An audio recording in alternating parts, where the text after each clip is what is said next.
Welcome to Health and Human Service. Madam Clerk. Oh, I don't have my alarm. I'm sorry. Good afternoon again, everyone. Welcome to Health and Human Service. Now we'll have the roll call by the clerk, please. Commissioner Baker McCormick. Here. Commissioner Marecki. Commissioner Anderson. Here.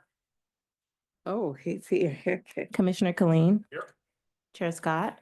Present. You have a quorum present. All right. Thank you. B, Chairwoman's remarks. I have none today. Thank you. C, approval of the March 11, 2025 meeting minutes. Moved by Commissioner Killeen, supported by Commissioner Anderson. All in favor? All right, thank you. Motion carried. Next item, please. D, unfinished business. There is none listed. Moving on to new business, item 1, requesting commission approval of Amendment 13 to a 2-year contract with 3 one-year options to renew with Black Family Development to account for the fiscal year 2025 first quarter payment adjustment to continue to provide comprehensive treatment plans to juveniles in accordance with requirements of the juvenile justice system. Thank you so much. And I see we have Black Family Development here today. All right, Madam Director. Good morning, good Good morning. afternoon, Good Madam Chair. afternoon. Melissa Fernandez, Director of Juvenile News Services. And this is our amendment for our quarterly adjustments for our CMOs. You'll see 4 and then 1 on the addendum. Okay. Any questions? Okay. Hearing none, I need a motion. That's my question too. Should Well- we move all 5 of them at the same time? We can do that. That'll be just fine. Okay, because they're all about the same. All right. Okay, That I support. thank you. Next item. We need a vote for items 1 through 4 and 7. Yeah, we'll be voting them all together. You don't have any questions on any of them? Okay, all right. We're moving along now. Moving to item 5. Okay, yes, She said she would take one. okay, yeah, I'm sorry. All in favor? Aye. Any opposed? Hearing none, motion carried, all 5 items. Next item, please. Moving to item 5, requesting commission approval of the reappointment of Dr. Lynn Carter to the Detroit Wayne Integrated Health Network Board. Okay. Dr. Carter here? Okay. We need she's not, okay, we need a motion. I move approval, Madam Chair. I have served with Dr. Carter on that board as well as the next reappointment, which is Angelo Glenn, Okay, who also chairs our SUD advisory board over there for substance use disorder. okay.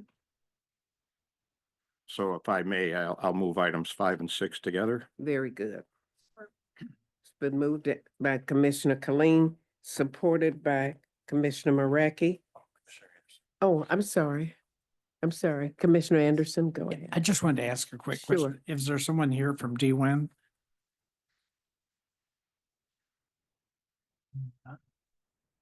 No one here? Anyone from DWIN? Okay, thank you. Anyone online? Is there anyone on the line from DWIN?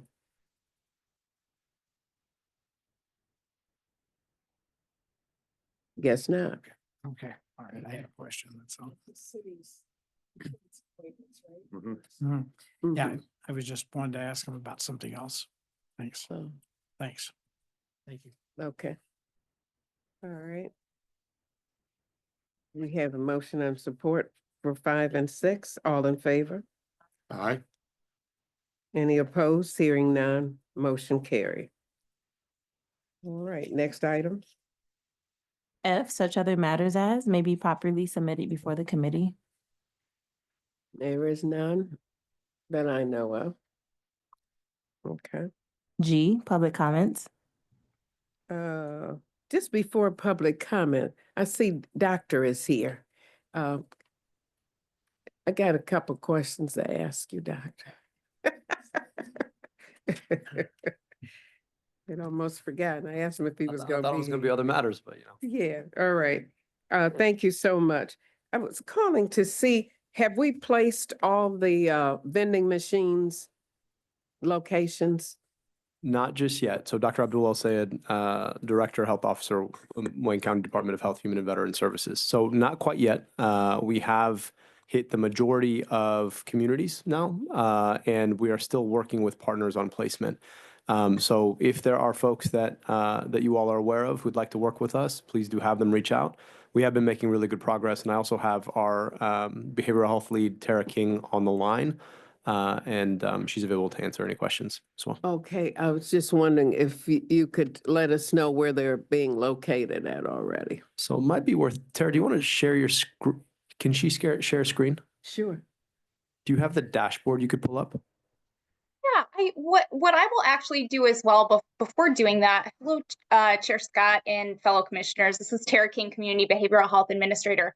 I think one of the pieces to raise awareness of, because this also ties into some of our broader work, is the publicly accessible webpage that we have, which is endoverdosewayne.org. And built into that webpage is a Google map with all of our current locations for the Wayne stations, both the vending machines and the retrofitted newsstands. And just as a quick kind of overview of where we're at, we have roughly 48 stations placed in over 24 municipalities, including 14 of 21 high priority communities throughout the county. All of those stations, including the supplies offered through those stations, are available through the Google Map on End Overdose Wayne. And some of our broader work related to that website will be through build out and kind of increasing what resources and the infrastructure that's available for End Overdose Wayne for some of our broader work. But I wanted to just put it forth to raise awareness about that as a public resource, because it's accessible to anyone on this call, anyone who's interested in seeing the map through that website. The other piece I'd like to just give a quick rundown through is supplies deployment or supplies taken from these machines. And so we're looking at supplies taken from September 1st of 2024 through March 14th of 2025. So roughly 6 months of monitoring that we're looking at. And we have roughly 5,500 naloxone kits. That's over 11,000 individual doses taken from those machines, as well as over 1,900 fentanyl test strips and over 1,200 xylazine testing strips. Okay. Thank you. Does it, you have Endoverdosewayne.org. Endoverdose Wayne. Yeah, Overdose Wayne? END. Madam Chair, Sure. could I ask Commissioner the Flake. department send out that email to all the commissioners? Sure. So that they can look at it and make sure I have it correct, endoverdose.com. It's- But if that could be sent around to all commissioners, so people that aren't here today can take a look at that. And there is a map on there where everything is, correct? Mhm. Okay. Okay, that'd be That's great correct, if we could Commissioner. get that. okay. Anyone else? Commissioner Marecki? So we're gonna miss you. When is your last day? My last day is April 3rd. So Okay, next Thursday, which is the last day. I'll miss you all as well. It's been an honor and a privilege to get to serve alongside you, and grateful for the opportunity. yeah, well, it's been a real pleasure working with you. So I was very surprised. Well,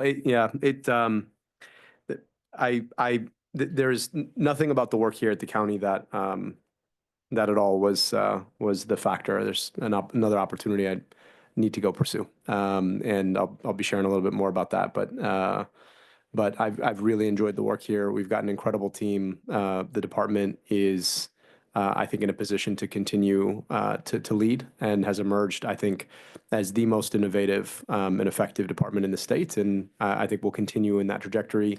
I know that my colleague, current chief of staff, incoming interim director, Keneal Johnson's been at the table a couple times.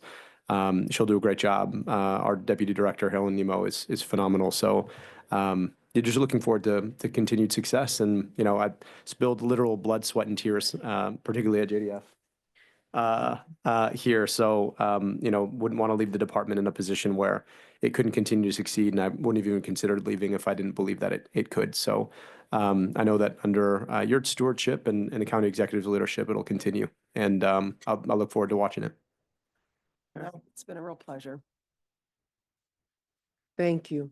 I'd like to hear from our attorney. Through the chair to this honorable body, the administration had sought to get a contract with Access on this agenda, but it's still being reviewed by staff. They did request to have that discussion with you because they're going to seek immediate consideration potentially of that item. So I believe that's what the doctor and the staff, some individuals here are to discuss that contract or to explain it to you. Okay, Oh, sorry. Thank no you. worries. So this sits under a broader opioid settlement fund work, which is also funding the Narcan vending machines and a series of other projects. This is a proposal that was brought to us by Access, you know, a leading nonprofit in our community, and they were seeking to build a substance use recovery center, and they had requested support to help build that. And so this contract would provide an allocation of approximately $2.5 million to do exactly that. And this, while it'll be situated in Dearborn, the catchment for this unit will be far larger, serving much of Western Wayne. And we believe that it's going to vastly increase our capacity to offer treatment resources in the county, which is why we were eager to support them. So we look forward to the commission's engagement on that. And again, Tara, I think she's still here and can offer more. And then we also have our Corporation Counsel, Denard, here as well, if there are any questions. Commissioner Mareki. Thank you, Madam Chair. So that would be the end of our play in this center would be the 2.5 million. Yeah, so it's not for ongoing. It is a allocation, and that would be the End of it. end of it. Yeah. Thank you. I'm sure we're going to get. Yeah. And now, Yes, I'll add a couple comments to that. So Thank it's a you. $2.5 million contract, but only 1.6 is opioid and the other, Is into give me the rest of my math, 895. The other 900 is coming out of the capital projects, which I guess is general fund ultimately. Right, but that's general fund. Okay, it's not general fund. It's special projects. Whatever that so means. it is general fund. Okay, that's what I thought. But it's allocated with the Wayne initiatives. So Okay. it was we kind of call them post ARPA dollars. Okay. So there were general funds made available because of the American Rescue Plan Act that are available because the county and commission made a decision to invest against revenue loss replacement. So my other comment is that the department is in the process of working on a plan for the distribution of the opioid funding as far as getting those dollars out to community groups. They haven't developed that plan to determine how they're going to distribute funds to community groups. We have had at least one meeting, I think, with the department regarding their proposal to start trying to get some of that money to some of the local community groups. This will be the first project I think you're using the opioid funds. No, second. The Narcan project we are using as well. Okay, Yeah. it's, funds for, as far as a community group though, that was a county project. Yeah. But they're still developing the plan on how to distribute those funds to community groups. And then I'll say there are a couple legal concerns we're going to address with them after this meeting that we hope to have resolved before, obviously, they seek immediate consideration at full board. okay. Thank you. Commissioner McCormick. Thank you, Madam Chair. So with the plan, I guess for other community vendors that may be in this space, this is the first vendor that will be receiving funds. Is that what I think that's what Felicia just said, So- something about there's other community partners that may come into play. So let me step us back. Okay. Our Narcan project that we just reviewed, that's actually in partnership with Wayne State. And Wayne State is doing much of the implementation on that. We work very closely hand in glove with them. So that's one project. Then we have this substance use recovery center. That is a one-time allocation to support the construction of what will be a treatment center. We don't really think of them as a vendor per se, in the same way that you might think of a community organization that is actively engaging in treatment on our behalf. We are working on our ongoing commitments and treatment. And from that perspective, we recognize that there's going to be a number of different vendors that we want to work with, and we want to make sure that we are working to cover the entire county, and that the vendors that we are working with represent all of the different communities that we want to support. So as we move forward, one of the considerations has just been how to allocate or how to construct within the county a framework for us to be able to constitutively support these vendors over time, to do some of the same services on behalf of the county. So we will hopefully come with a plan on that. So I wouldn't think of this investment as being a relationship with a vendor. I'd think about it more as an allocation to an organization that's seeking to build something new, and support them to do that. And is there a reason that it is at that certain location or in that certain community? Is there a prevalent problem? Why is it that we pick, this community to build a treatment center? So they have a project ongoing. Our funding is actually a small proportion of a much larger project. Okay. And so we saw the opportunity to help plug in and support the construction of a much broader project. There is obviously a set of, overdoses affect the county broadly. There is an epicenter in that community, but they took the initiative and are working to bring together federal funds, philanthropic funds, and county funds to help build the recovery center. So I wouldn't think about it as, we picked that community to place this. They came to us and said, we have a project going. It would be really helpful if you could support. Could you support part of this project? And they're pulling out other sources of funding for the project as well. Okay. Thank you. Oh, you're not finished. Okay.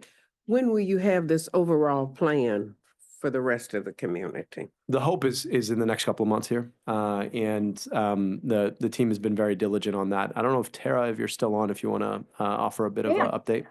Yeah, absolutely. And thank you all for offering an opportunity to kind of speak on some of this work, just to give a lay of the land for what's in the works and what's anticipated. One of the pieces Dr. El-Sayed had alluded to as well is us really being very thoughtful about a broader strategic framework and how we envision not only use of these funds for impact, but also sustainability. And I think one of the pieces that we also have underway right now is an overdose and substance use needs assessment. That is wrapping up. We want to identify through that potential areas, needs, and critical service gaps. But largely, I would say, our kind of strategy in looking at potential investment and development opportunities is really systems-based investments that may be strategic priorities in core areas. So expanding access to critical services in disproportionately impacted communities is one, and that's across the care continuum of prevention, treatment, recovery, and harm reduction. Looking at expanding services for crisis co-response, both post-incident, post-overdose, as well as mental health crisis response, and co-response with law enforcement is another area we're looking at. Looking at building out supports for justice-impacted individuals, particularly upon transition from carceral to community settings, is a piece that we're looking at, especially given the disproportionate impacts of overdose for individuals during that transition.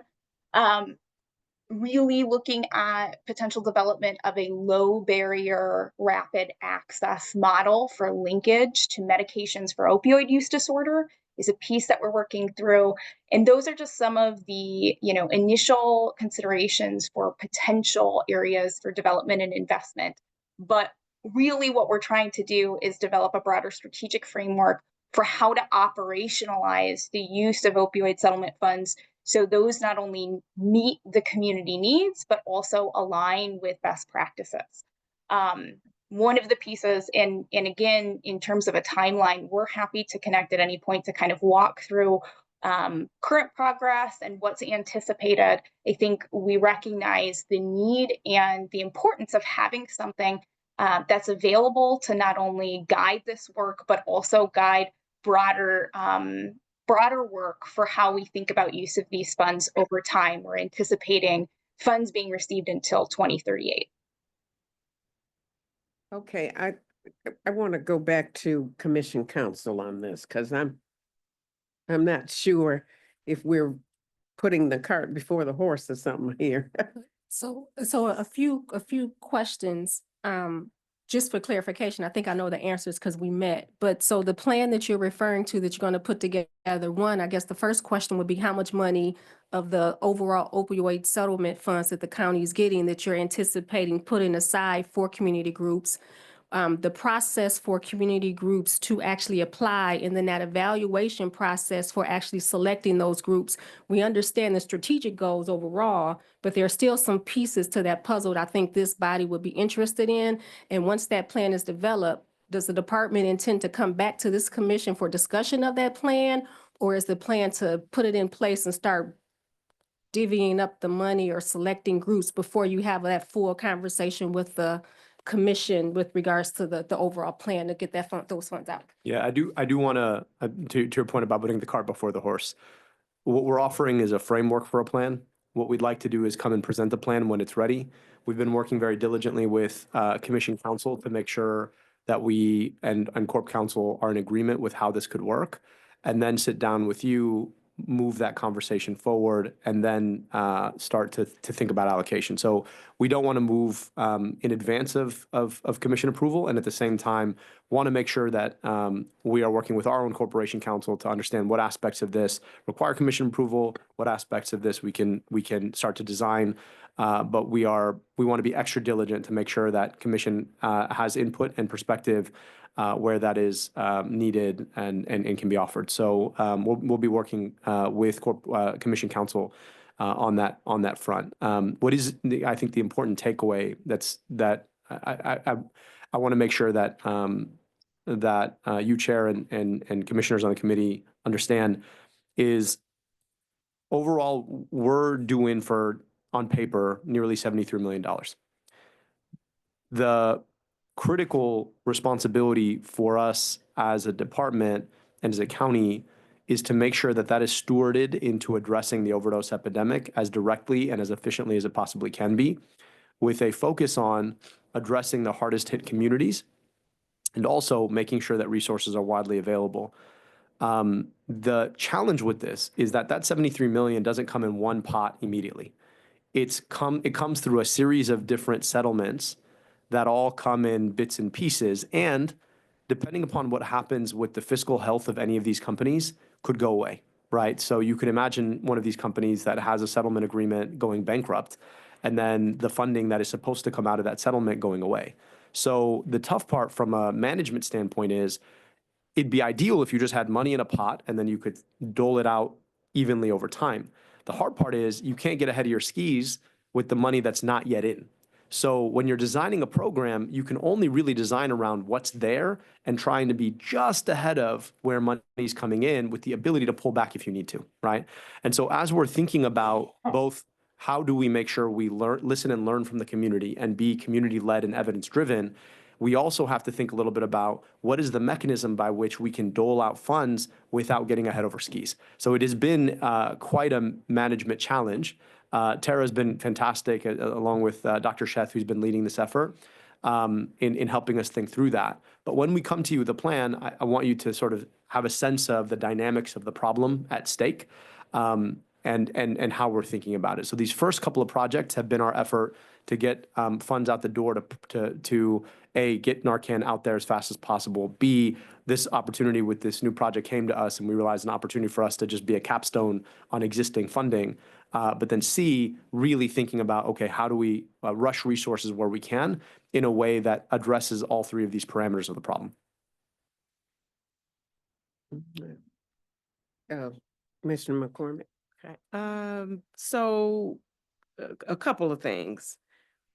Do we have a database or a list of communities that are the hardest hit by, and I assume we do, is that something that you can send us? Because I think in my mind, I feel like that is where we need to start. Right. So Wherever those communities that are hardest hit, if you're doling out dollars in pieces, then shouldn't we go to the communities that are most impacted first? So we, as Tara mentioned, we in the part of a broader community health needs assessment, we did a focus on the overdose epidemic. So we are building out a report that actually addresses exactly this question, and when that's ready, we'll Great. definitely share it. great. And the organizations that already do this work, I know we're talking about a scenario of building up a organization's treatment center that does not already have, it's not in place, right? This is what they're developing. So the Okay. organization is definitely very involved in this work. They don't have this physical space, Okay, and they'd like to build the physical space to expand their capacity. okay, But they definitely do a lot of this work as it stands. And all of what we've discussed has been about trying to support existing operators right. who are doing this work and make sure we get them the resources that they And, need. and that was the question that I had, who is already doing this work? And what communities are in the most need and that are hardest hit, that we maybe drive dollars there. My understanding is that African-American males are, I mean, I don't know, the numbers are sky high. And we don't talk about it. I'm not sure why we're not talking about their deaths related to fentanyl, but it's an epidemic right now. And so I'm really looking for support in communities that really, really need it right now. So yeah, that's what I would have to say about it. So I would love to see the numbers and how we're looking at doling out dollars to the places that most need it and most impacted. Yeah, I can assure you we're thinking about it the same way. Okay, great. Thank you. Commissioner Khalil. Thank you, Madam Chair. And I think what I hear from commission staff, when this access item comes on our full board agenda, walked-on commissioners will get a full analysis prior to the meeting of the contract. Is that what I'm understanding from staff? Yes, staff will do their analysis of the matter. Okay. And one other thing in a similar vein to what's been talked about here, over at DeWin with the Substance Use Disorder Board, and the substance use got folded in to mental health when we transitioned to an authority. So have you discussed with DeWin and the SUD board? And I would think the other place would be Wayne State University should have a lot of data on this. So in developing our plan, have we been in touch with those two organizations for the data that they have in terms of putting our plan together? Very closely. Very We work closely? with them very With closely. both? With both. Okay. Good deal. Thank you. Thank you, Madam Chair. Thank you. Anyone else? Just, Okay. just one last comment, since we're talking about the overall plan, I do want to say to the credit of the department, they did approach staff to have those discussions to try to work through the best way. So we have met with them. One of the potential concepts in getting those monies out to community groups is to retain a fiduciary to sort of do contracts or some level of that. So I say that to commissioners now. So if you have any concerns or questions related to that, it would be helpful to know. So as we work with the department and Chairwoman Bell, we can make sure that those issues are already addressed before the plan is finalized and presented. Thank you. What else? All right. Thank you Thank you. so much. I'd like to have the director come back again. Yes.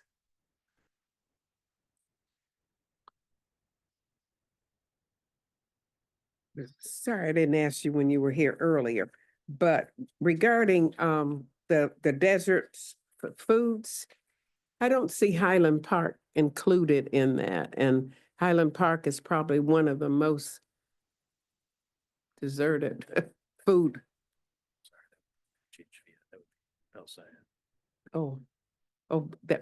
I should have said that to the doctor, not you. Okay, all right. Sorry, long as I can get an answer.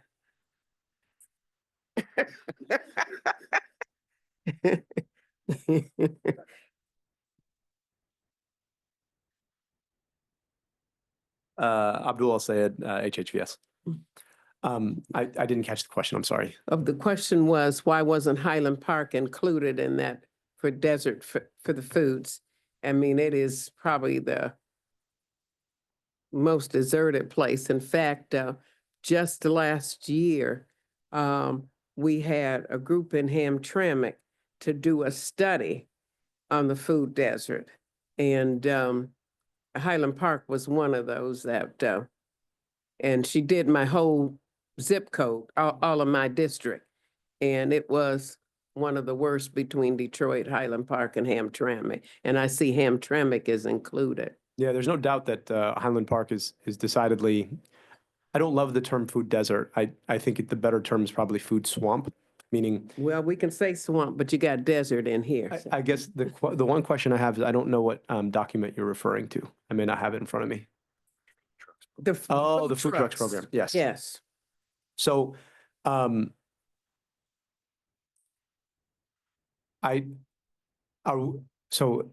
let us get back to you on that. So part of what we've, as we think about developing that program, I know that is going to be in front or come to you guys, I think probably in the next meeting or so, hopefully. But what I will tell you is this. We recognize that there is food access challenges in Highland Park, as there are in several of our communities at Wayne. When we develop this program, none of the locations where we intend to go are fixed. The hope is that we can start working with each of the communities to identify where the best locations to go would be, and then to target those communities. So we look forward to working with you to try and develop some of those key stops in Highland Park. And we recognize that there's, when it comes to fruits and vegetables, fresh fruits and vegetables, access in Highland Park is a real challenge. And so we'd look forward to working together on that. Thank you. Well, we have Belleville, Ecorse, Romulus, Redford, Trenton, Hamtramck, Grosse Pointe, and Westland. All right, we'll add Highland Park to the list. Okay. I promise that. Thank you. Yep. All right. Anyone else? On the line, I did see, and I don't know if she was here to speak or not, but I saw her on the monitor for Black Family Development, the director. Is she still on? Yes, I am, Madam Chair. How are Okay. you doing today? I am wonderful. How are you? I'm sorry, I'm doing just well. as I saw you, we had started on something else. So if you would like to have something to say. I just want to express our appreciation to each of the commissioners just for what you do on a regular day and basis to make the lives of folks in Wayne County better. So really just a word of thanks. Okay. And thank you for all that you do. Thank you. Thank you. Okay. Anyone else? Okay, next item. Public comments. Is there anyone would like to make some public comments? Anyone online? Anyone online? You see anyone? There are no hands raised on Zoom. Okay, thank you. Anyone in the audience that would like to say anything? Anyone in the audience? Okay, hearing none, next item. Adjournment. It's been moved and supported. All in favor? Yes, thank you. Thank you, everyone.